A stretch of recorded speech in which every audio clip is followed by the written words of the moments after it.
धान दिवस में आप आए थे, क्या कुछ मामला है? मामला ये है कि हमको जो है पैतृक संपत्ति मिली हुई थी, जिस पे हम कब्जा थे। इसमें जो है मीरा गुप्ता ने ज़बरदस्ती उसको धान की रोपाई हुई थी, ज़बरदस्ती जो है पलटवा करके उसको जो है कब्जा किया और अपनी बेटी को हिब्बानामा कर दिया। उसके बाद जो है उसमें जो है दीवार चलवा रहे हैं पक्की। और अधिकारी साहब से मिले, एसडीएम साहब से मिले तो एसडीएम साहब कहते हैं कि जो है वो बहुत बड़ी अधिकारी, हम कुछ नहीं कर पाएंगे। तो यहाँ जो है क्या आश्वासन मिला?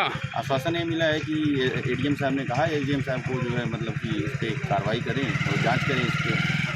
तो ज़मीन जब आपकी है उनकी भी है तो बराबर नहीं मिल रहा है? उनका कहना है कि आप पीछे रहिए, हम मेन रोड पे अकेले रहेंगे। मतलब फ्रंट का वो कब्जा करना चाहते हैं पूरा? अकेले लेना चाह रही है।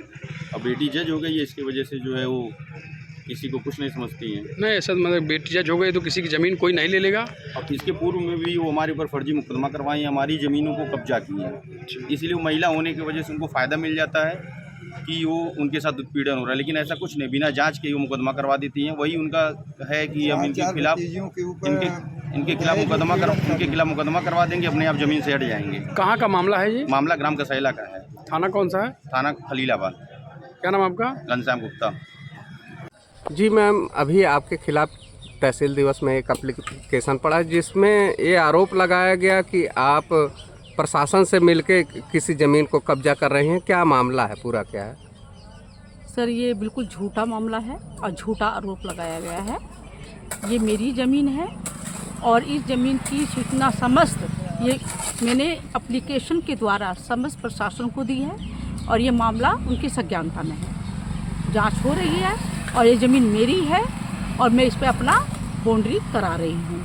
तो किस तरह से ये क्या हुआ, पूरी बात बताएं किस तरह से? सर, ये हमारा पुश्तैनी ज़मीन है और इससे पहली पीढ़ी जो थी, इससे उनके भी 7 भाइयों में बंटवारा हो चुका है और सब अपनी अपनी ज़मीन में काबिज़दार हैं।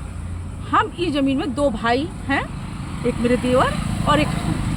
तो जब हम दोनों हैं तो दोनों ही तो हम अपने पिता के ज़मीन पे काबिज दाखिल होंगे और वो हमारी ज़मीन मानी जाएगी। तो वो उसकी ज़मीन, वही ज़मीन है हमारी ससुर की, तो वो हमारे हिस्से में आई है, तो इसलिए हम उसको अपनी बाउंड्री करा रहे हैं। और वो हड़पने की नीयत से कि मैं एक भाई विधवा महिला हूँ, इसका कोई नहीं है, तो मैं क्यों ना ये हिस्सा हड़प लूँ। तो हड़पना चाहते हैं, झूठा आरोप लगा रहे हैं।